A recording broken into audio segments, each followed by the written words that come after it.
This tomato plant is dying from root rot. See these brown, drooping leaves? The yellowing from the bottom up? Under the soil, the roots are turning black and mushy, and by tomorrow morning, this plant could be beyond saving. But I'm going to show you how a $1 bottle of hydrogen peroxide from your local drugstore can not only help your tomato plant bounce back from root rot in 3 to 5 days if you catch it early enough, but actually make your surviving plants produce twice the harvest of untreated Guinness. This isn't a gardening myth. It's backed by peer-reviewed research, university extension findings on related crops, and the documented Guinness World Record holder Charles Wilber, who grew 2 7-foot tomato plants, producing 342 pounds of fruit per plant using techniques built around oxygen-rich soil. Stay until the end because the timing of when you apply this matters more than the dosage. Get it wrong, and you'll kill your plants faster than root rot ever could. Here's the problem. Most gardeners only spot root rot when it's already too late to save the plant. By the time you notice the wilting, the damage underground has been spreading for days, sometimes weeks. So before we even touch the peroxide, you need to know exactly what you're looking at. Let me walk you through it. Root rot moves in 5 stages. Stage 1, your plant looks stunted, slower than its neighbors, and the leaves lose that healthy shine. Stage 2, the lower leaves start turning yellow, working their way up.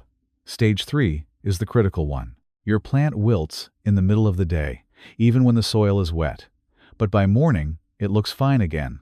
This is your golden window. You have 3 to 5 days to act before things get worse. Stage 4, that wilting becomes permanent. Even at night, the leaves stay drooped.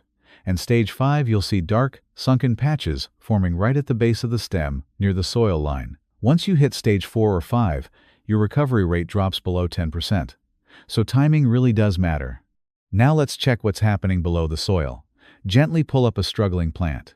Healthy roots are white or cream-colored, firm, with lots of little feeder roots. When you have root rot, the roots turn brown, black, mushy. Here's a trick that tells you a lot. Run your fingers down a root. If the outer layer slides off like a sleeve, leaving a stringy core behind, that's one type of water mold, and honestly, it's the most savable. If the roots are uniformly chocolate brown and mushy throughout, that's a second type, still treatable if you act fast. But here's the one peroxide can't fix. If the roots are dry, brittle, and you see brown streaks running up the stem, that's a different disease entirely. Peroxide won't help. I'll explain why later. Quick way to rule out other problems. Water the wilted plant deeply. If it bounces back within 6 hours, that's drought stress, not root rot. If the leaves yellow but the plant stands tall, that's a nitrogen issue. If only one side of the plant is wilting, that's a vascular wilt, and peroxide won't touch it. True root rot has 3 signs together: the plant wilts, the soil is wet, and the roots are black and mushy. Got that diagnosed? Good. Now let's talk about the rescue.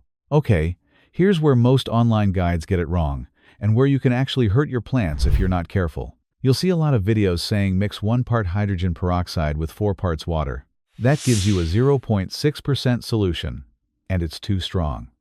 At that strength, you're burning the same young roots you're trying to grow back. So let's do this properly. For an active rescue, meaning your plant is showing symptoms right now, here's your formula. 4 cups of 3% hydrogen peroxide mixed with 5 gallons of clean water. That's the sweet spot. Strong enough to kill the bad stuff, gentle enough to let new roots come back.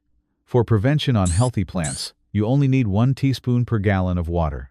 After a heavy rainstorm that lasted 5 days or more, bump that up to 1 tablespoon per gallon for a recovery drench. And whatever you do, never pour straight 3% peroxide onto soil. It'll cook your roots in a matter of hours. One more thing before we move on, this rescue protocol is for plants with actual root rot. Not for seedlings under 2 weeks old.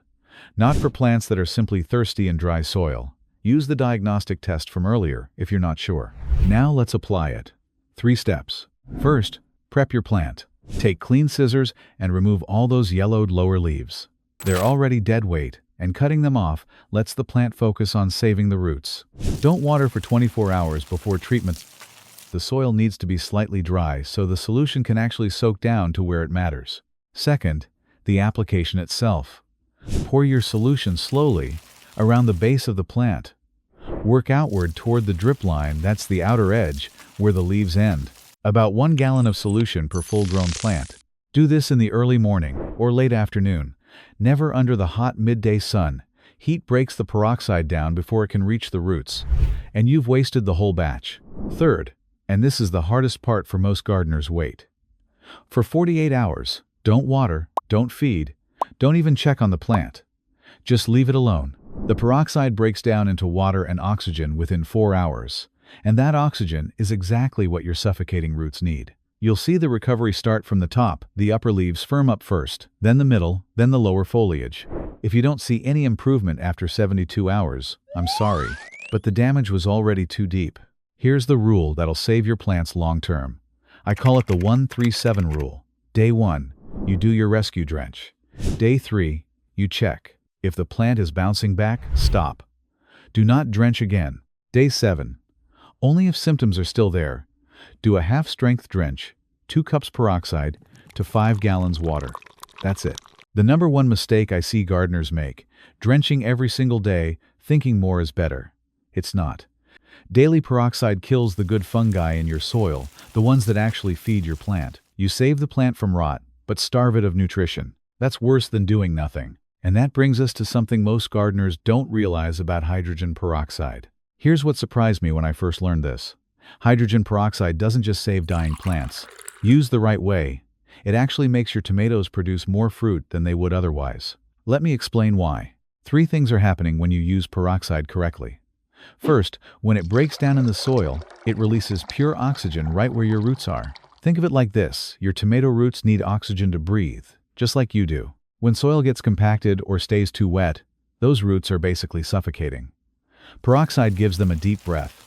And roots that can breathe well, they pull in nutrients way more efficiently. Second, at very low doses, peroxide actually wakes up the good organisms in your soil, the helpful fungi that wrap around your roots and help them find nutrients you can't even see. Third, regular light treatments clear out dormant disease spores hiding in your soil. Your plant stops wasting energy, fighting hidden infections, and starts pouring that energy into making fruit.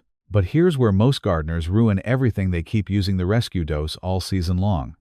That's a mistake. When you first transplant your tomatoes into the garden, drench the planting hole with 1 tablespoon of peroxide per gallon of water before you set the plant in. This reduces disease pressure in the planting hole and gives those new roots an instant oxygen boost.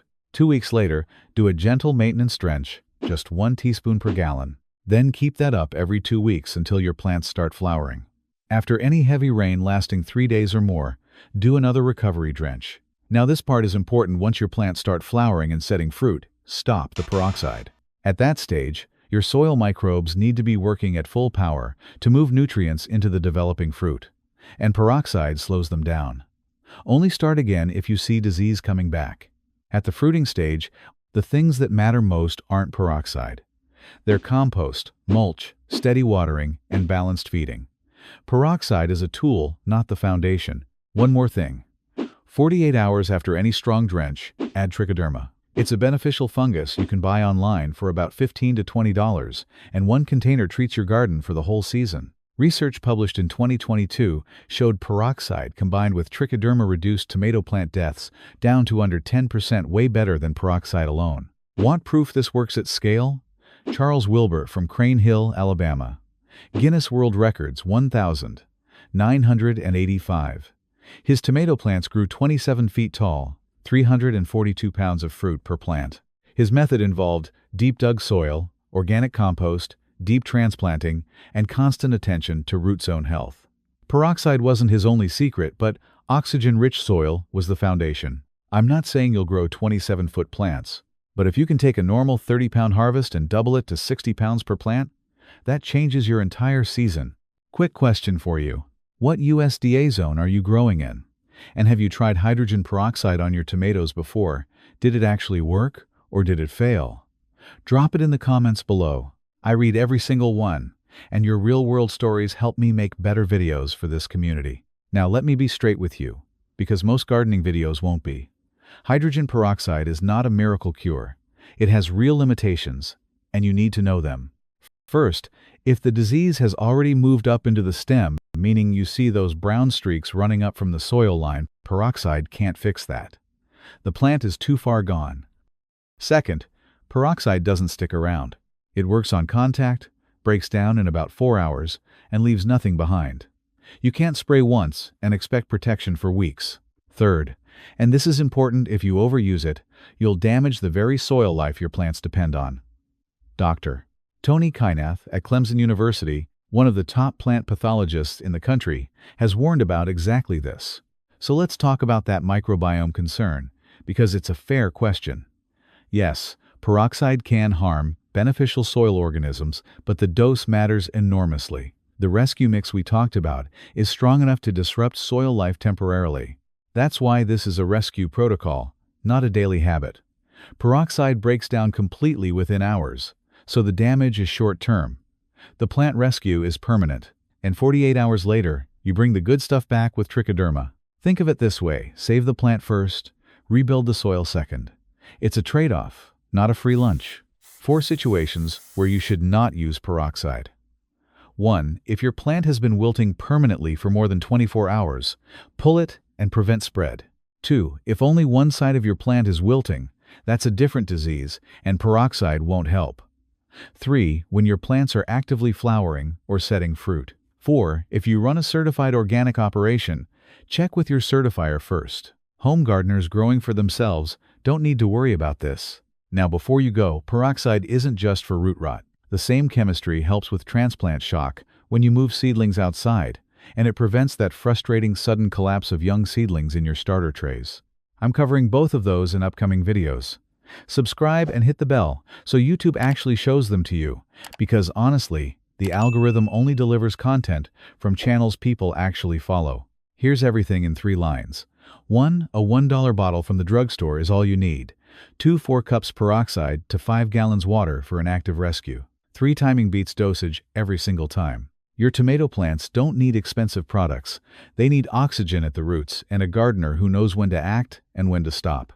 Now go check your tomato plants. Save your harvest while there's still time.